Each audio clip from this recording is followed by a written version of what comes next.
Hi everyone, welcome to Standard Share. Here in this video, we are going to see about the RSI Relative Strength Index. So, what is basically RSI? So, RSI was developed by Wells Welder in 1978. RSI actually tells you whether how is the momentum. So, it is a leading momentum indicator which helps in identifying a trend reversal. So, basically, people thinks that RSI is one of the lagging indicator, and also what basically they tell is like it does not give any proper signals and all those things. But to be very honest, it is a leading momentum indicator. It will tell you where, like, how powerful the momentum is in. And also, basically the objective of the RSI is to find the overbought and oversold zone. So what is actually overbought and oversold zone? So it is based on one's settings which can be considered as a overbought or oversold zone. But basically, as per RSI standard functionality, it is like above 70 is called as a overbought zone, and below 30 is called as a oversold zone.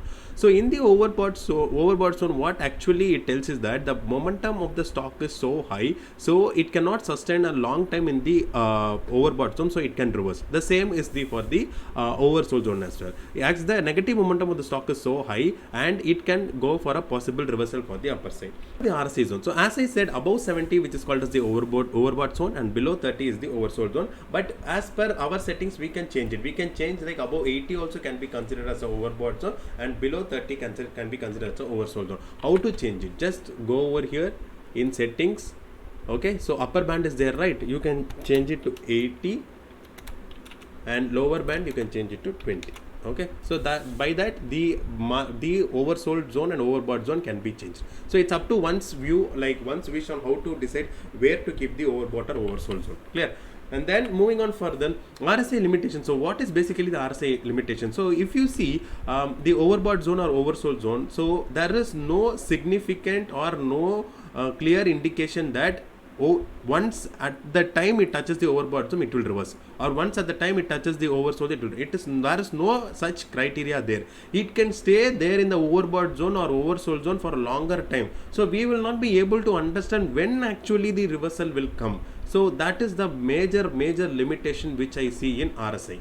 Let me show you an example of RSI limitation in overbought zone. So if you see Eicher Motors was traveling above 70 RSI zone for nearly 5 years. So when you see over here, when the RSI is like above 70 or 80 at these zones, the market or the Eicher Motors did not fall drastically down. It was like going consolidating up, and then it went drastically up on it. So this is one of the major limitation in RSI. And even if you wanted to see the oversold zone, you can check the Suzlon Energy in a weekly time frame. I could see that below 30 it was like roaming there for 10 months. So these are the RSI limitations.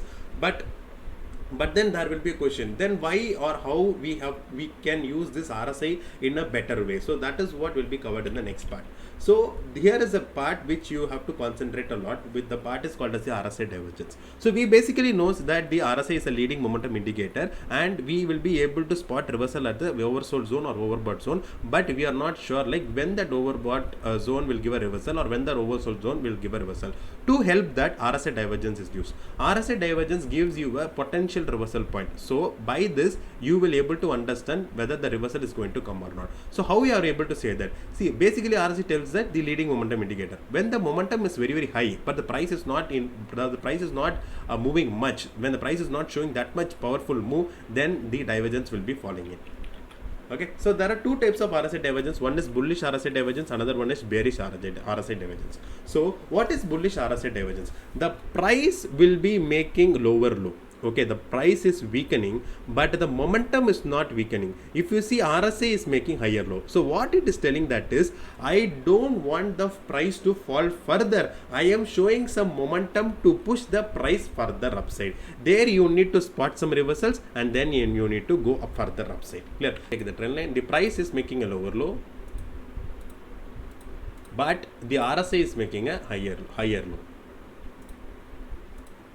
Okay, so this is one of the condition where we have to check and we have to find. So now there will be another question, like which time frame this RSI will work, which time frame this RSI divergence will work.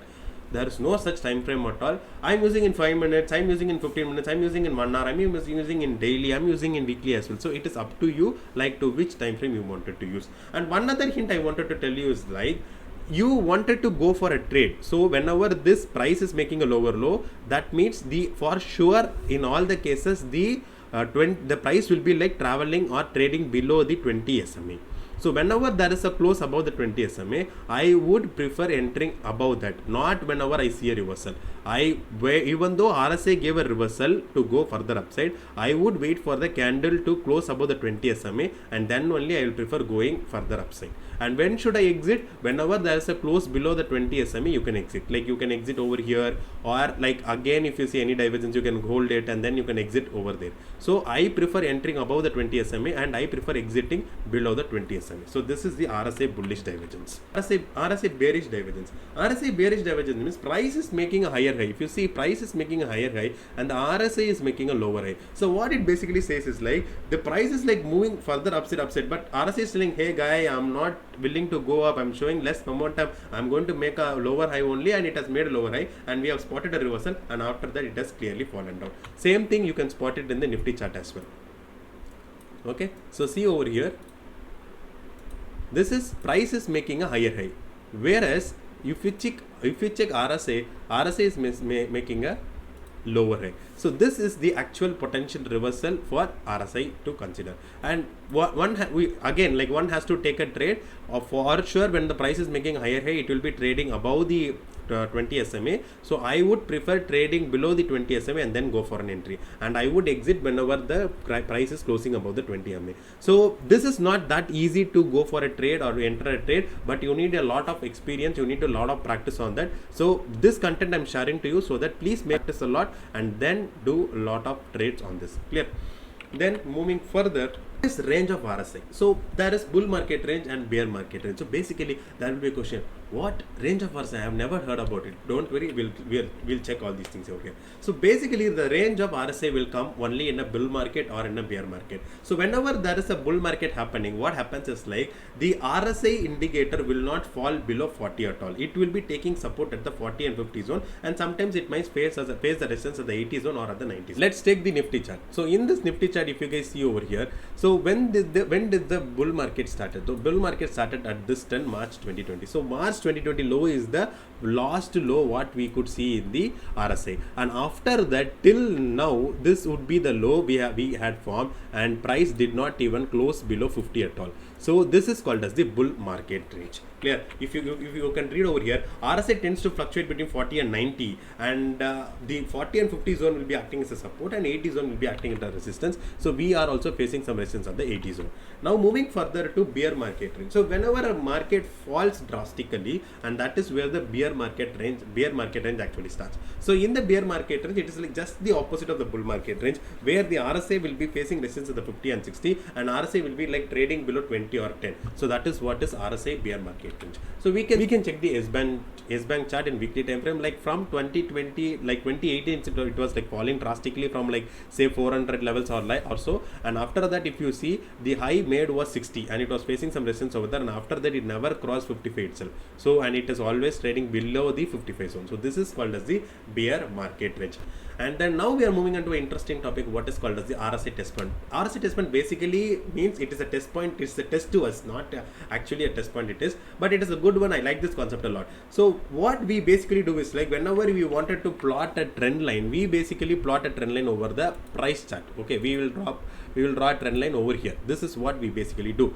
But in RSI test point, we do the opposite. We don't place the trend line over here, but instead we place the trend line in the RSI. Okay, in the RSI indicator only we will be putting the trend line. So that is what actually called as the RSI test point. But what exactly mean by RSI test point, I'll tell you. And if you are drawing the trend line above the RSI line, then it is called as a descending trend line, and if you are joining the bottom, then it is called as the ascending trend line. Okay, so what you need to understand from the RSI test point. Okay, so this is the RSI test point which I wanted to tell you guys. So if you guys see over here, okay, so see over here, the price was actually trading flat. Okay, a bit of consolidation or a range bound zone was happening over here, but if you see the RSI was making a trend line. Okay, which means the RSI is sloping downwards and we have done a descending trend line, and whenever it touches the trend line, that is called as the RSI test point. Like it is testing the RSI trend line resistance, and we will not be able to tell whether it is going to reject and fall down or give a breakout and move up. So this is basically called as the RSI test point. Clear? and that is what I have told over here. Even in the Tata Motors chart, if you see, there is some like resistance at this zone, and but it was not sloping down. But if we see at the same zones, it was like sloping downside. So basically, this is called as the RSI test point, and it tested over here, came down, and the same way it also came down, and it tested over here, then gave a false breakout also, and but it made a higher low in the RSI, and then started giving a breakout. When it started giving a breakout, and you can also see over here, it also gave a good breakout with good volume. So this is called as RSI test point. Okay, so the same one which I've showed in Nifty as well. So even in Nifty, if you see, even in current right now in the live market, this is forming a range bound situation, but RSI is forming a test point. So if you could see over here, so RSI is forming a test point. So what basically you can expect is that whenever the price comes over here, you need to wait and watch and check whether the RSI is breaking this zone or rejecting this zone. So that is basically called as the RSI test point. So this is what is called as RSI test point.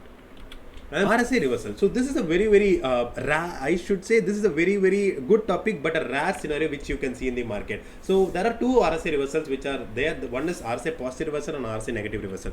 So this is exactly opposite of RSI bullish divergence and RSI bearish divergence. So what is RSI positive reversal? In a RSI positive reversal, the RSI will be forming a lower low, but the price will be forming a higher low. But what we saw in the bullish divergence, RSI will be forming a higher low and price will forming a lower low. So what it basically tells is like in RSI bullish divergence, price will be like trying to fall down below the previous low, but RSI will be like no wait, I'm not losing the momentum, I'll push the momentum upside so that the price can go further upside. So this was the actual understanding of RSI bullish divergence. But in RSI positive reversal, what happens is like the price will be like making a higher low. Okay, it will be like I don't want to fall further and I want to push the price upside, and but RSI will be forming a lower low. It will be like losing some bit of momentum, but ultimately it will not go below the oversold zone, or it will not enter the oversold zone. So to confirm the RSI positive reversals, two things to form. One is RSI should form a lower low and the price should form a higher low, and at the same time the lows must be between the 30 to 50 zone in the RSI. It should not go below the oversold zone of 30. If it is going below the oversold zone of 30, then the momentum is drastically reduced, and so it can take a lot of time to form a reversal. Okay, and a very rare scenario this happens in any type of market I have seen till now. So here is one chart in a monthly time frame. I could see a RSI has made a low. Sorry, price has made a higher low.